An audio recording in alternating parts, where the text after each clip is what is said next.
राणा सांगा, शौर्य और बलिदान की अद्वितीय गाथा।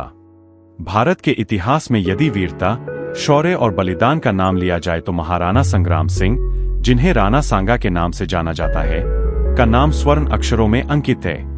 वे मेवाड़ के सिसोदिया राजपूत शासक थे और 16वीं शताब्दी के भारतीय इतिहास के सबसे शक्तिशाली एवं वीर योद्धाओं में से एक माने जाते हैं। उनका जीवन केवल युद्धों और पराक्रम की कहानी नहीं है, बल्कि यह भारतीय संस्कृति, स्वाभिमान और बलिदान का प्रतीक है। प्रारंभिक जीवन। राणा सांगा का जन्म 12 अप्रैल 1484 को मेवाड़, राजस्थान में हुआ था। वे राणा रायमल के पुत्र थे। बचपन से ही उनमें वीरता और संघर्षशीलता के लक्षण दिखाई देते थे। राजघरानों में राजनीतिक षड्यंत्र और उत्तराधिकार की लड़ाई आम थी। राणा सांगा ने भी इस प्रकार की चुनौतियों का सामना किया। वे शारीरिक रूप से भी अत्यंत सशक्त और पराक्रमी थे, लेकिन उनका हृदय न्यायप्रिय और प्रजापालक था। मेवाड़ का शासक बनना। पिता की मृत्यु के बाद राणा सांगा मेवाड़ के गद्दीनशीन बने। उनके सामने सबसे बड़ी चुनौती थी मेवाड़ को उस समय की शक्तिशाली बाहरी ताकतों और आंतरिक कलह से सुरक्षित रखना। उस समय दिल्ली सल्तनत कमजोर हो चुकी थी और कई अफगान तथा तुर्क सरदार भारत में सत्ता की तलाश में थे। गुजरात, मालवा और दिल्ली के सुल्तान लगातार मेवाड़ पर नजर गड़ाए रहते थे। राणा सांगा ने अपने शासनकाल में केवल मेवाड़ ही नहीं, बल्कि संपूर्ण राजपूताना को एकजुट करने का प्रयास किया।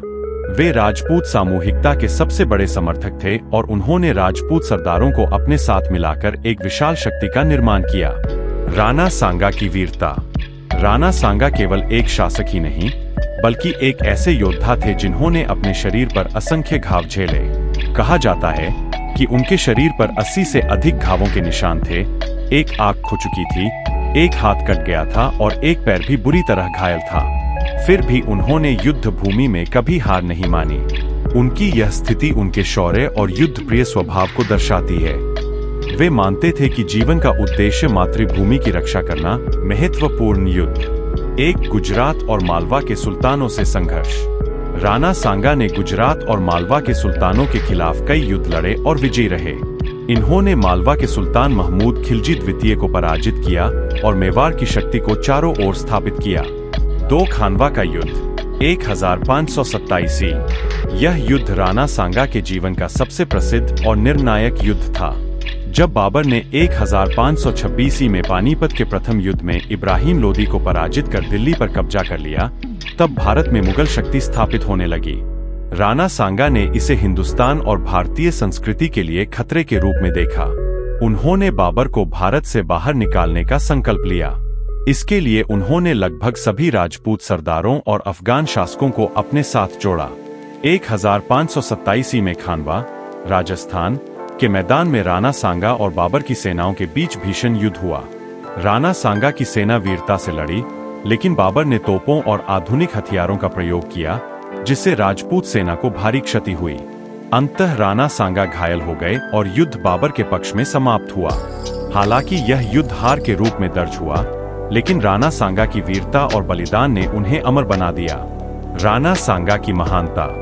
राणा सांगा केवल एक योद्धा ही नहीं थे, बल्कि वे उच्च कोटि के नीतिज्ञ और धर्मनिष्ठ शासक भी थे। उनकी महानता के कुछ पहलू इस प्रकार है। राजपूतों को एकजुट करना। उस समय राजपूत राज्यों में आपसी संघर्ष आम था, लेकिन राणा सांगा ने सभी राजपूत सरदारों को एकजुट कर एक विशाल शक्ति खड़ी की। धर्म और संस्कृति के रक्षक। वे सदैव हिंदू धर्म और भारतीय संस्कृति की रक्षा के लिए तत्पर रहे। उनके शासनकाल में मेवाड़ में मंदिर, कला और संस्कृति का विकास हुआ। बलिदानी जीवन। राणा सांगा ने व्यक्तिगत सुख सुविधाओं की बजाय मातृभूमि की रक्षा को प्राथमिकता दी। उनकी चोटें और युद्ध क्षेत्र में उनका बलिदान उनकी निष्ठा को दर्शाता है। राणा सांगा का बलिदान। खानवा के युद्ध में घायल होने के बाद भी राणा सांगा ने हार नहीं मानी। उन्होंने पुनः बाबर से संघर्ष करने का निश्चय किया, किंतु दुर्भाग्यवश 1528 में उनकी मृत्यु हो गई। कहा जाता है कि वे युद्ध भूमि में बाबर से अंतिम लड़ाई की तैयारी कर रहे थे, लेकिन कुछ षड्यंत्रकारियों ने विष देकर उनकी जीवन लीला समाप्त कर दी। भारतीय संस्कृति में योगदान। राणा सांगा का जीवन भारतीय संस्कृति और स्वाभिमान का जीता जागता उदाहरण है। उनके योगदान को इस प्रकार समझा जा सकता है। एक राजपूत वीरता का प्रतीक। वे राजपूतों की परंपरा, राणा की तलवार मातृभूमि के लिए का सजीव उदाहरण थे। दो सामूहिक शक्ति का आदर्श। उन्होंने दिखाया कि आंतरिक एकता ही बाहरी शत्रुओं को हराने का सर्वोत्तम उपाय है। 3 त्याग और बलिदान की प्रेरणा। उनका जीवन आज भी युवाओं को देशभक्ति और बलिदान की प्रेरणा देता है। 4 कला और संस्कृति का संरक्षण। उनके शासनकाल में मेवाड़ में स्थापत्य और कला का विकास हुआ, जिसने भारतीय संस्कृति की धरोहर को समृद्ध किया।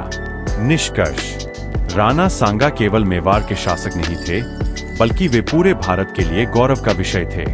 उनका जीवन संघर्ष, बलिदान और वीरता की अद्भुत गाथा है। उन्होंने अपने शरीर पर अनगिनत घाव सहन किए,